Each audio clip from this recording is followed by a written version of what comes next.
All right, ladies and gentlemen, welcome to this week's episode of The Briefing, brought to you by Overwatch Core.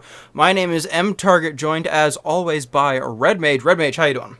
I'm doing fantastic, man. It's trying to get to this guy, and you're not fast enough. this guy. I know, just not fast enough to go this guy. World's worst tracer man, right there.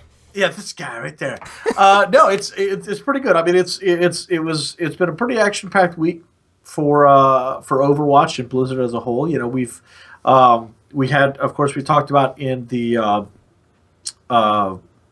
studio talk about Jeff Kaplan's little video that he put out from the developers blog, and you know that was great.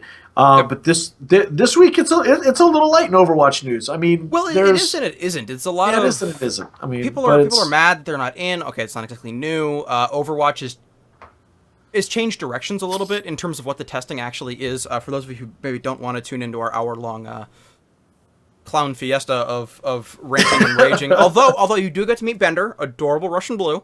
Yes. So do maybe check that out at least for a little bit. But anyways, is that, you know, they've decided that they've finished tweaking a lot of the behind the scenes stuff, you know, engine stability, server stability, matchmaking to a degree, and they're working now on trying to actually tweak hardcore characters. You know, they did a little bit of it in the past, and they would do small changes each patch, but now they're doing the early beta. They talked about before, maybe they should have rebranded, because this is a traditional beta. This isn't, you know, like what Blizzard themselves has done. We talked about this again in the studio. You know, biting themselves in the foot, you know, shooting themselves in the foot, whatever you want to call it.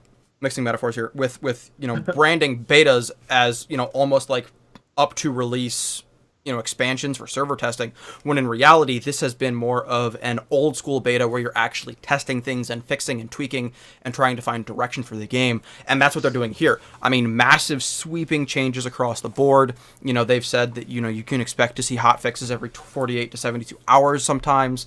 It's pretty crazy to see, you know, just how much stuff can change in a game that, you know, has 4 to 6 months, or 4 to 3, 4. Yeah, about 4 to 5 months. Yeah, 3 to 4 months to go. I really do think that this game is going to be coming out late May, early June, which makes sense with a lot of arcing. I mean, it's Blizzard. Blizzard does what Blizzard wants, but yeah. Blizzard, you know, did state June 21st is the absolute latest, and you know, it makes sense to see it come out just a little bit before then as well. There are a couple circuits that, especially if they are aiming for anything esports related, they would want to hit. But also, you want to tend to release just before the end of May, so you can catch as many people right as they're coming off of, you know, high school, college, going into their summers, and have a little bit of money before they all blow it all on other games. So expect to see that soon. Beyond that, I mean, it's funny because we were talking off air, and I almost don't want to be in Overwatch right now. Don't get me wrong, I want to be in Overwatch. But the game has changed from playing a beta game to truly beta testing. You're really grinding it. You've got to grind and you know, okay, is this working? Is it not working? And that's great. And, you know, I do enjoy tuning in from time to time to just to watch people. But there's enough other work that, you know, we need to be doing. You know, I'm packing mostly that, you know, I don't have the time to keep trying to learn all these new little patches, and so it will be nice. I mean, it won't be quite as nice as being able to have the game now, but to be able to get, you know, my copy of the Origins edition, because I missed out on the collector's edition by like a month, and, you know, open it up the box and get that brand new game feel. And I mean, I'll have to live with, you know, a Balloonicorn or something is from TF2, you know, my other collectibles, and I'll just cry that I don't have that big Soldier 76 statue that I'm sure JR has 3 of or something. Just 2. It's just 2. I only ordered 2. One for the studio and one for my exclusive collection.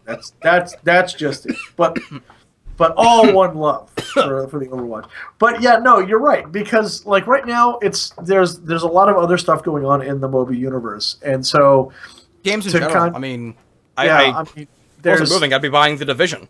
You know. Yeah. But So it's so we've so it's nice that it's not. I mean, like the joy of playing Overwatch is there. Like we still really want to play it, and we're still really behind it.